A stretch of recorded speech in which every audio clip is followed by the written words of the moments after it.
কোস্টগার্ডের পৃথক দুটি অভিযানে মিয়ানমারগামী বিপুল পরিমাণ খাদ্য ও নির্মাণ সামগ্রী সহ ১৫ জন পাচারকারীকে আটক করা হয়েছে।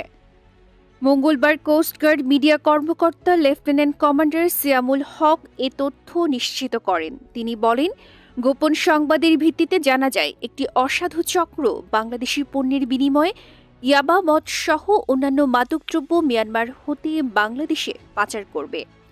প্রাপ্ত তথ্যের ভিত্তিতে কোস্টগার্ড জাহাজ শ্যামল বাংলা কর্তৃক সেন্ট মার্টিন ছেড়াদ্বীপের দক্ষিণ পূর্ব সংলগ্ন সমুদ্র এলাকায় একটি বিশেষ অভিযান পরিচালনা করে। অভিযান চলাকালীন উক্ত এলাকায় সন্দেহভাজন একটি ফিশিং ট্রলারে তল্লাশি চালিয়ে অবৈধভাবে শুল্ক কর ফাঁকি দিয়ে মিয়ানমারে পাচারের উদ্দেশ্যে বহনকৃত প্রায়